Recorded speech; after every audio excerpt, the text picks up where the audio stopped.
of that, if we have enough time, I have another slide deck that does have some actual screenshots of some of the screens and places you need to go on your device, your iDevice, or your computer in order to configure and get iCloud working to meet your needs.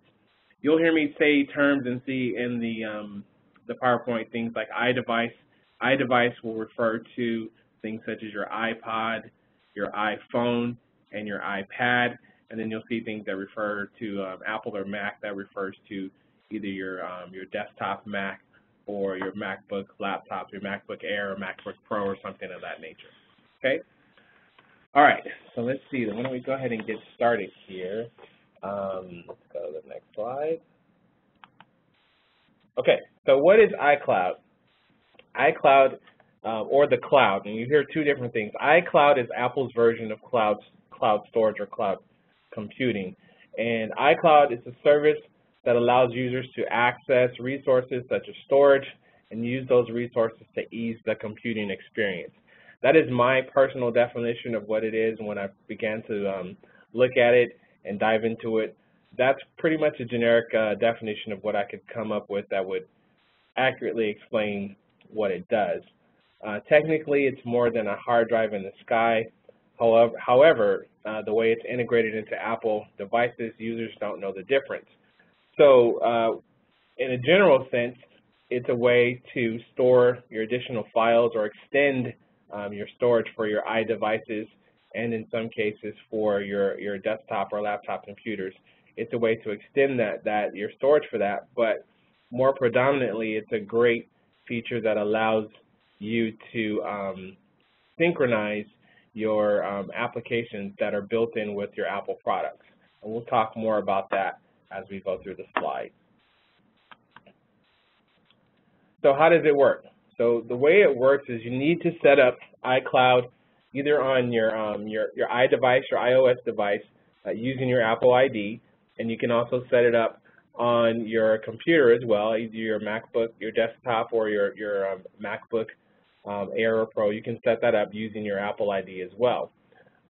What you do once you set up your ID, what you can do is you can customize the iCloud settings and store what you want based on each device.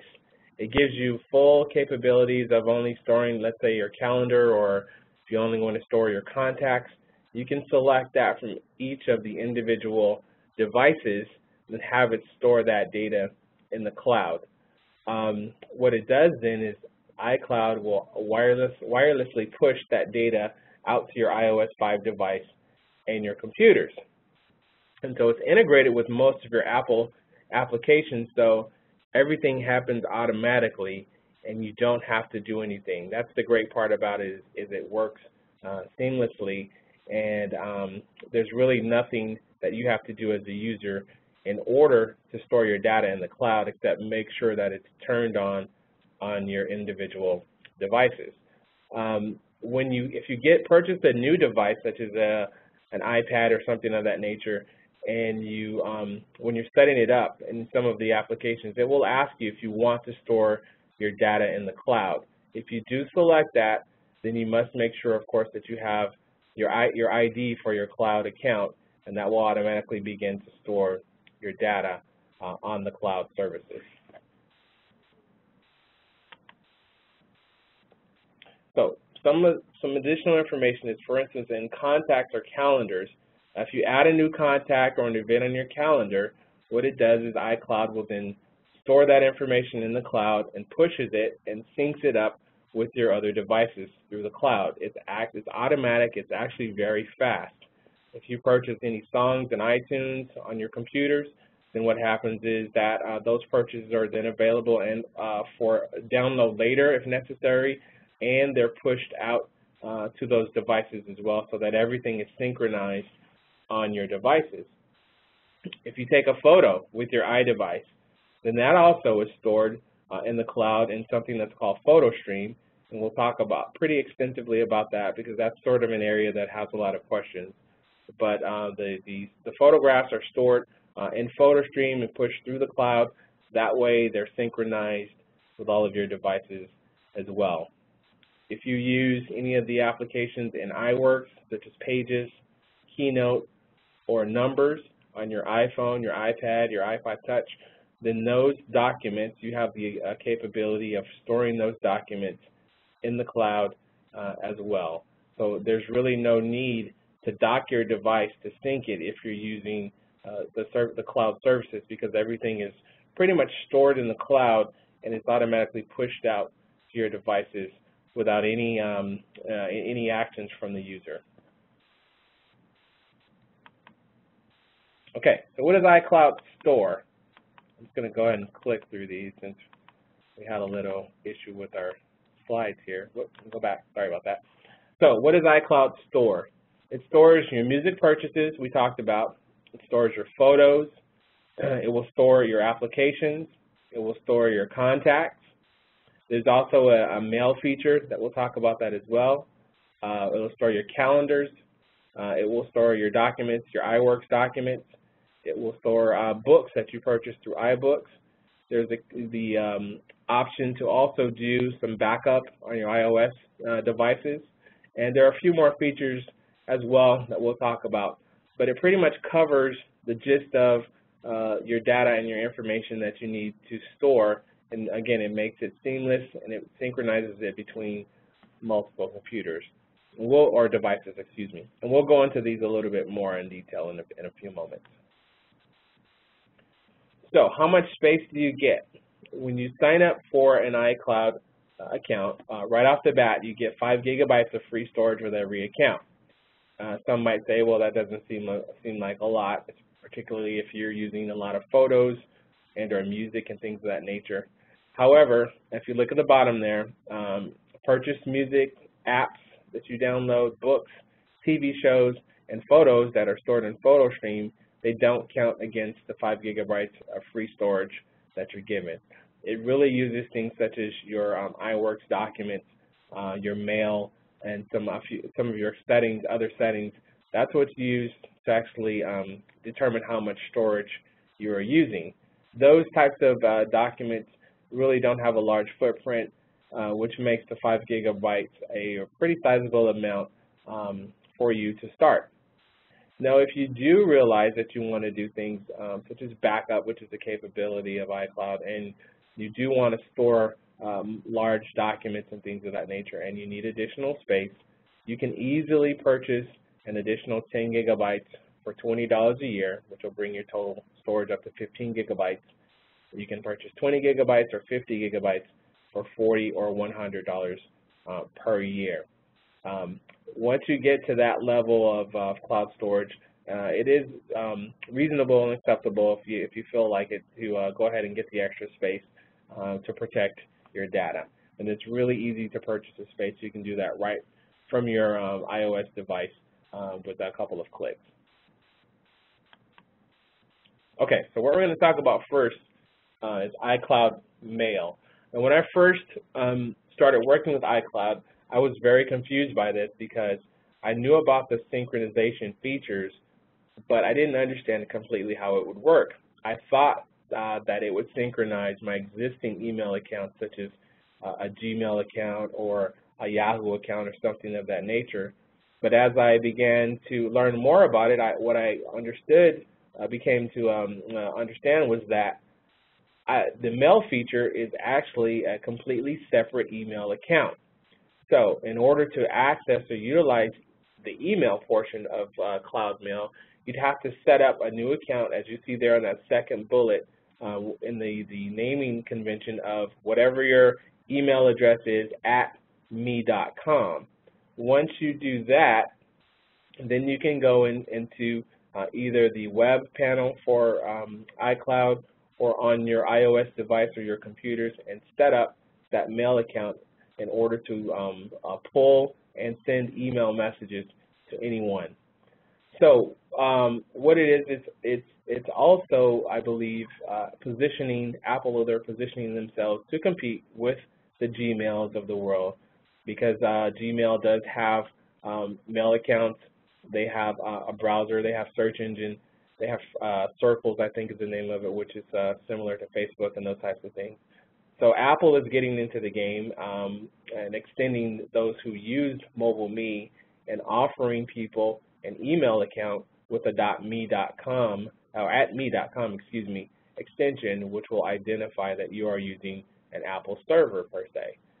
So if you wanted to use the mail features for iCloud, you'd have to completely abandon, for the lack of better words, abandon your existing email address and switch over to the new address, which would then give you the capabilities just as a Gmail, just as a Yahoo. You have full capabilities there as well. And I have a couple of shots that will show some of the screenshots that will show what the actual mail client looks like if you decide to use it. Okay. So again, iCloud, the mail services, it works just as Gmail. It keeps your iCloud keeps your mailboxes updated. One of the great things about it is that if you are using it, it will use your contacts from your address book. If you're developing or creating an email, it will seamlessly use those contacts in there or any groups that you create.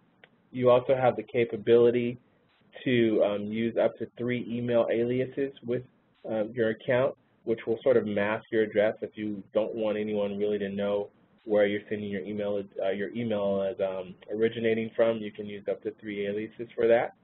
And then again, this was my misunderstanding, is that it does not sync with existing email accounts. So it won't sync your Gmail to your devices, or it won't sync any other mail messages to your devices.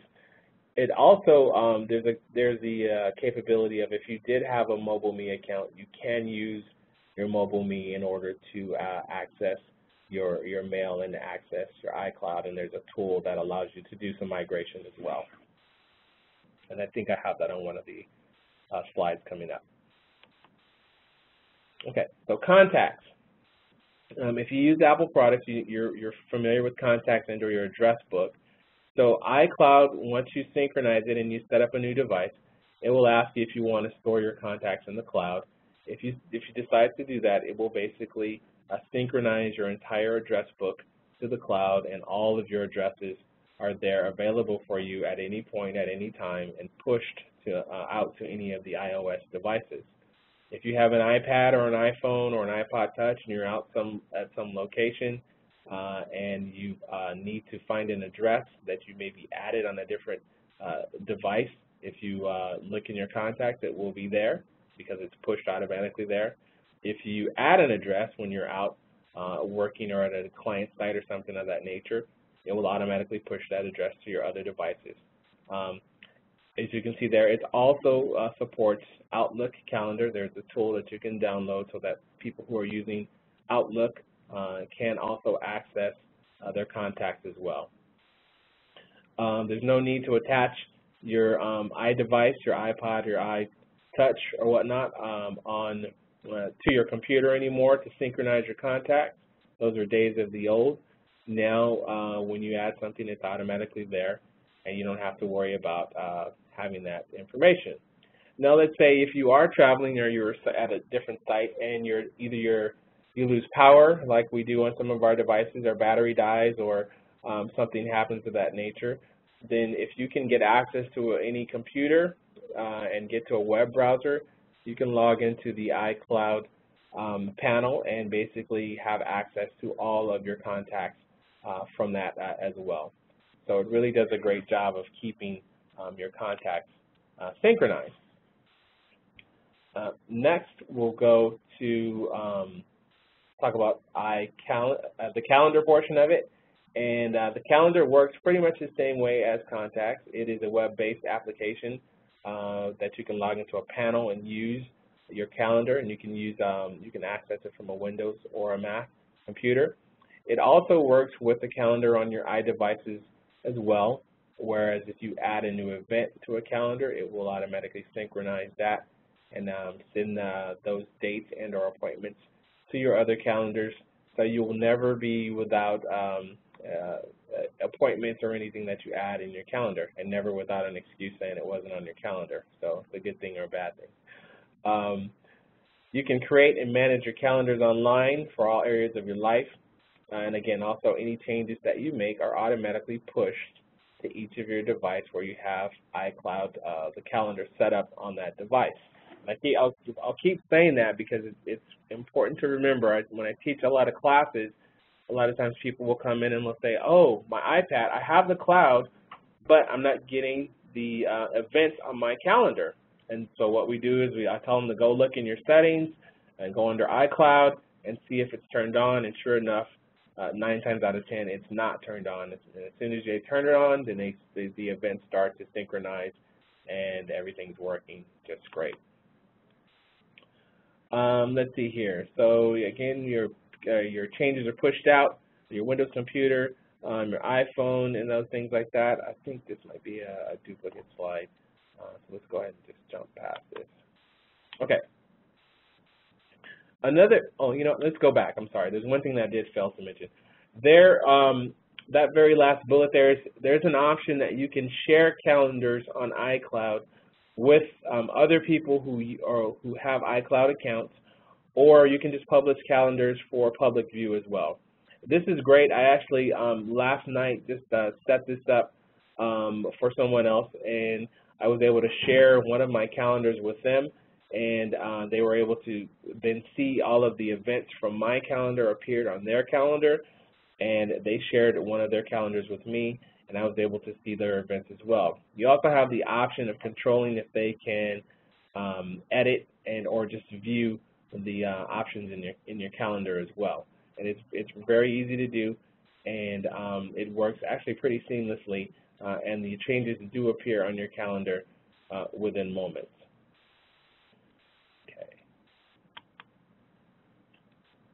Okay, there's also a service which is really cool. It's called Find My iPhone, and what this does is it allows you to easily locate misplaced or stolen iDevices and computers using iCloud. So what happens is if you go log into your iCloud panel on the internet, there's an option for Find My iPhone. Once you select that option, any of your devices that have iCloud set up, that are, of course, are turned on and that are currently connected to a Wi-Fi or on an active 3G account, you can actually locate that device within on a map with a great deal of accuracy. It will find your device within probably like 3 to 5 feet of where your device actually is. You can also have and download an application called Find My iPhone, or you can use that on another device if you can't get to the web panel. And there's another really cool app that's called Find My Friends that allows you to locate your family members and friends who share their location. You just can't spy on them. Of course, they have to share their location with you in order for that, for you to determine where they are. And that app, which is called Find My Friends, you can download that on the App Store, and you can use that for many different things. But the Find My phone or my device is great because it works with computers as well. I've heard of stories where people have their computers had been stolen. They went to Find My phone. They were able to help the police locate their phone and recover their device pretty quickly. So it is a great service to have as well. But again, the caveat is that the device must be on. It must be either connected to Wi-Fi or have an active 3G connection. Excuse me. Okay, iCloud documents, or they call it documents in the cloud. What this is, it allows documents created and stored in the cloud are accessible via all of your iDevices, your iPod Touch, your iPad, and your iPhone. So what it does is iCloud will store your pages, numbers, and Keynote documents in the cloud. You also have the ability to upload text files, and there are some third-party applications that are being developed that can take advantage or usage of the cloud. Excuse me. Once you make or save any documents on the cloud and you make any changes, those changes are automatically pushed out to the other devices. You don't have to do anything. You make a change on your iPad, and then you want someone else, or you're looking, not someone else, or you go back and you look on your iPhone or your iPod or whatnot. Any of those changes are automatically pushed out to those documents, because those documents are actually stored there in the iCloud services. In order for it to work on your devices, you must, of course, have iOS 5, which is what iCloud is supported on, and those devices must have the latest version of those iWorks applications, which are Pages, Numbers, and Keynote. There's a setting in your devices where you can actually turn the iCloud storage options on or off. So if you don't want a document stored in the cloud, you can simply go into your settings for that application and turn the cloud services off, and it will then store those documents on your device. If you do change your mind and you want to go back and you want to store future things on the cloud, of course you can go back there and simply turn it on. It will then upload all of the documents on your device to the cloud, and then you have access to them. Let's go back a couple more things. If you log into the panel and access iCloud, then you have complete access to all of those documents that are in iWorks. You can then download those documents to your computer. If you don't have, if you're not accessing it by an iDevice, you can download those documents to your computer, and it gives you the capability of converting those documents to a few different applications. For instance, Pages is the equivalent of Microsoft Word. So when you go to the cloud and you download that document, a Pages document, it will give you an option to say if you want to download it as a Pages document, as a Microsoft Word document, and you can even convert it to a PDF document as well.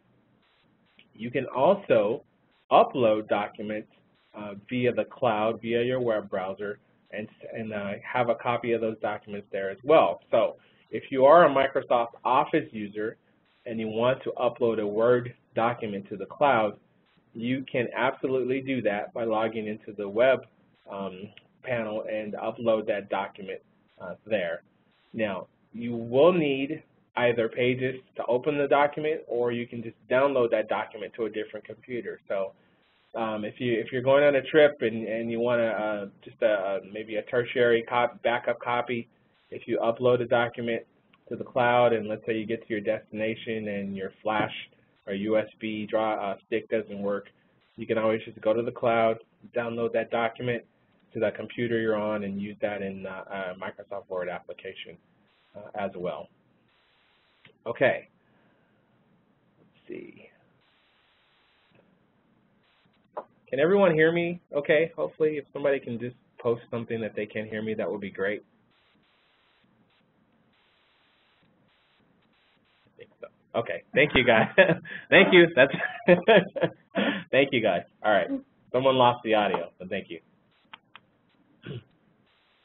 Okay, so we're going to talk about PhotoStream now, and this is probably one of the, I guess, most confusing areas of iCloud because there isn't anywhere in your panel in which you can actually go log on to the web and find your photos. So it's kind of on the back end of it.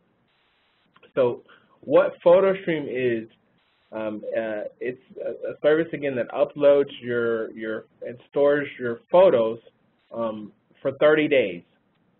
And so what it does is it automatically takes the photos that are in PhotoStream and pushes those photos, excuse me, out to your iOS devices in your computer. So the benefit of this is that it extends the storage that you have for your devices to a degree. Okay, so in order to use it, and I'll talk to you a little bit more about PhotoStream, about more of the details, but in order to use it, you have to first set up PhotoStream on any device that you want to be part of your PhotoStream stored in iCloud. Then if you take a photo, for instance, if you have an iPhone and you have PhotoStream on and you snap a photo with your iPhone, it will store a copy of that photo on your camera roll, excuse me, in your iPhone, and it will store a copy of that photo in PhotoStream as well. So then if you have an iPad and you go to your iPad and you open iPhotos in iPad, you will see a PhotoStream tab there with those photos that you've taken on your iPhone, which gives you the ability to synchronize those photos on any of your devices. Okay, so PhotoStream, again, it will automatically upload them to the cloud, and then once it's in the PhotoStream panel, in order to save it to that device, so let's go take that scenario again. If you take a photo with your iPhone while you're on vacation in Hawaii, and you come back home, and you open up your iPad, you will see those photos on your iPad in a tab called PhotoStream. In order to permanently save those pictures on your iPad from PhotoStream, you have to actually do that by clicking the photos and saving them either to an album or create an album or to your camera roll or something of that nature. But you have to physically save the photo on each device that you want to permanently save it on if it's not the original device that you snapped the photo on. I know it can be a little confusing, but I'm going to keep going over it until it's kind of clear. So earlier we talked about photos don't count against your storage. So what actually happens is when you do snap a photo, let's take the same scenario with your iPhone in Hawaii, what it will do is it will automatically store that photo on your desktop computer back at your house. So it'll make a copy, it'll place it in PhotoStream, and then it'll go ahead and import that copy to your library. So your actual computer, your desktop or your MacBook Air or Pro or whatever, is actually sort of the hub for all of your pictures for PhotoStream, which is why it doesn't count against your storage. The PhotoStream is just a method to transfer those pictures between devices. It's actually not permanently stored there. Okay, and I'm sure I'll have a lot of questions about that. Okay. So again, PhotoStream stores the photos for 30 days, and it allows you hopefully plenty of time to connect and download the photos to any of your devices. It will store 1,000 of your photos taken from your iOS devices for those 30 days. So for 30 days, it'll keep those photos, it keeps a timer of it, and after that, it should go away. But it's still on the original device. That's the thing to remember. It's still on the original device. You can now access from your iOS devices, of course, you can access your PhotoStream collection at any time and from any location. Okay.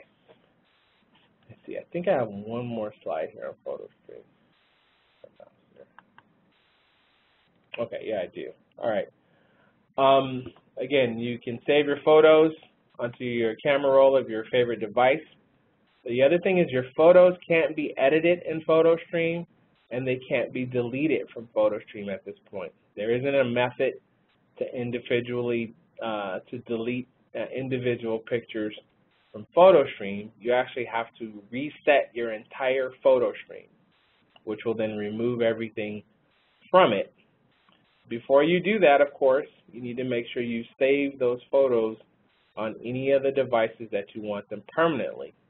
Granted, it will be stored on your computer, your desktop, or your MacBook Air or whatnot. It will be stored on your computer because it automatically will import those into your library. In order to reset your, let me back up. You can also use Windows computers if you don't have a Mac. There's an application that you have to download.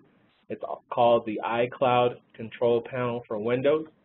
If you download that, you can actually set up PhotoStream to store your photos on your Windows computer. You can configure it and tell it which file or folder that you actually want those photos to reside.